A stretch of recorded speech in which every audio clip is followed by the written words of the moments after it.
ஸ்ரீமதி ராமானுஜாய நமஹா.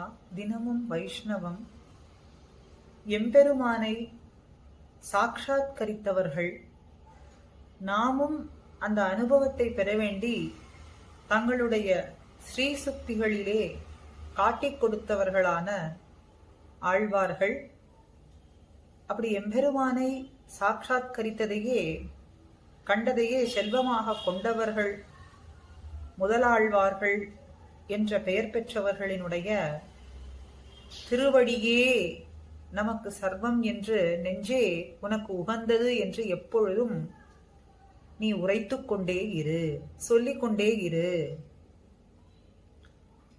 பகவானிடத்திலே அதி பிரேமையுடைய அடியார்களான முதலாழ்வார்களினுடைய திருவடியே நமக்கு நினைப்பதுதான், அந்த திருவடிகளை ஏத்துவதுதான், வாயார ஏத்துவதும் மனதாரே சிந்திப்பதும் தான் நமக்கு மிக உன்னதமானது என்று நெஞ்சே எப்பொழுதும் நீ சொல்லிக் கொண்டிரு என்று பேயாழ்வாரினுடைய தனியனிலே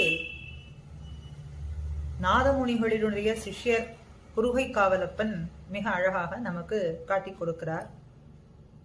சீராரும் மாட திருக்கோவலூர் அதனுள் காரார் கருமுகிலை காண புக்கோ ஓரா திருக்கண்டே நின்னுரைத்த சீரான் கழலே உரைக்கண்டாய் நெஞ்சே உகந்து.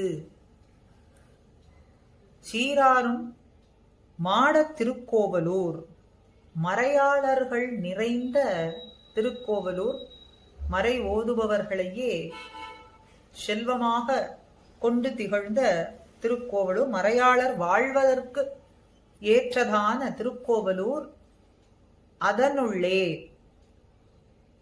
தான் உகந்த ஊர் என்று சொல்றபடியே பரமபுருஷன் உகந்து எழுந்தருளி இருக்கக்கூடிய திவ்ய தேசம் நீயும் திருமகளும் நின்னாயால் என்று சொல்றபடிக்கு பிராட்டியோடு மூவரை நெருக்கினபடிக்கு இடைகளிலே உகந்து அவர்களை நெருக்கினபடிக்கு எழுந்தருளி இருக்கக்கூடிய திவ்ய தேசம், அர்ச்சா ரூபியாக இன்னும் எழுந்தருளி இருக்கக்கூடிய திவ்ய தேசம், அந்த ஆழ்வார்களுக்கு தன்னை அனுபவிக்கும்படிக்கு கொடுத்ததோடு மட்டும் அல்லாமல் பிற்பாடானவர்களும் நம்மை போன்றவர்கள் எல்லாமும் அவனுடைய திவ்ய மங்கள விக்கிரகத்தை அனுபவிக்க வேண்டும் என்பதனாலே அர்ச்சா ரூபமாய் எழுந்தருளி இருக்கக்கூடிய திருக்கோவலூர் அதனுள்ளே விலட்சணமான தேசம் அப்படின்னு சொல்றோம். அப்ப விலட்சணமான இடம் என்னது?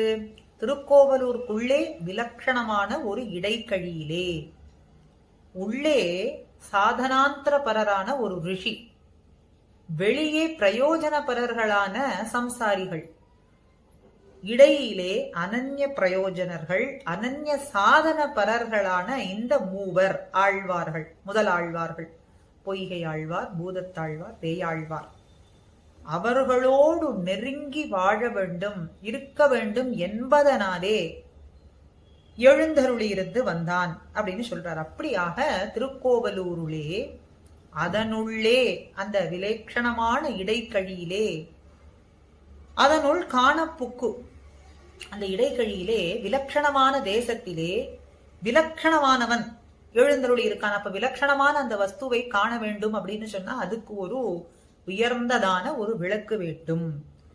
அப்ப அங்க இருள் பரவி இருந்ததா அப்படின்னு கேட்டால் மிக அழகாக வியாக்கியானத்திலே காட்டப்படுகின்றது. வெய்ய கதிரோன் விளக்காக என்றும் நண்புருகி ஞான சுடர் விளக்கு ஏத்தினேன் என்னும் முதல் திருவந்தாதி இரண்டாம் திருவந்தாதியிலே பொய்கையாழ்வாரும் பூதத்தாழ்வாரும் நமக்கு காட்டுகின்றார். அதே போல வருத்தம் புறவிருள் மாத்த எம் பொய்கை பிரான் மறையின் குருத்தின் பொருளையும் செந்தமிழ் தன்னையும் கூட்டி என்றும் ஒன்ற திரித்த அன்னு எரித்த திருவிளக்கு இறைவனை காணும் இதயத்து இருள் கெட ஞானம் என்னும் நிறைவிளக்கு ஏற்றிய பூத திருவடிகள். அப்படி புறவிருளும் இதயத்திலே இருக்கக்கூடிய இருளும் கெட வேண்டும் என்று லோக்கத்திலேயே விலட்சணரான முதல் இரண்டு ஆழ்வார்கள் விளக்கேற்றினார்கள். அப்ப புறவிருளும் இதயத்திலே இருக்கக்கூடிய இருளும் கெட வேண்டும் அப்படின்னு. சரி, அப்படி கண்ட விஷயம்தான் என்ன? காணப்புக்கு அப்படிங்கிற விலட்சணமான இடத்திலே விலட்சணமானதொரு விளக்கை ஏற்றினார்கள். அப்போ கண்ட வஸ்துதான் என்ன அப்படின்னு கேட்டால் காரார் கருமுகிலை காண புக்கு அப்படிங்கிறார். மழைமுகிலே போல்வான் தன்னை ஸ்ரீரணங்கு மறையாளர் நிறைந்த செல்வ திருக்கோவலூர் அதனுள் கண்டேன் அப்படின்னு பெரிய திருமொழி பாசுரம், திருமங்கையாழ்வார் வாக்கு. மழைபொழியும் மேகம் போன்றவனான எம்பெருமானை நான் கண்டேன் அப்படிங்கிறார். வெளியிலே லோகார்த்தமாக மழைக்கு அஞ்சி புகுந்த விடத்திலே கருணா மேகம் சொரியக்கூடியவனான எம்பெருமானை கண்டேன். அலௌகிகமாக கருணாமிருத வருஷியான கால மேகத்தையே கண்டேன் அப்படிங்கிறார். அப்படி கருமா மூகிலை தான் கண்டேன் அப்படிங்கிறதுக்கு பாசுரம் இவர் சொல்லி இருக்காரா? 3ஆம் திருவந்தாதியிலே பொலிந்து இருண்ட கார்வானில் மின்னல் போலே தோன்றி மலிந்த திருமார்பன், திருவிருந்த மார்பன் அப்படிங்கிறார். திருவிருந்த திருவோடு எழுந்தருளி இருக்கக்கூடிய மார்பன், அவனை மின்னலோடு கூடிய கார்மேகம் போன்றவனை கண்டேன்கிறார்.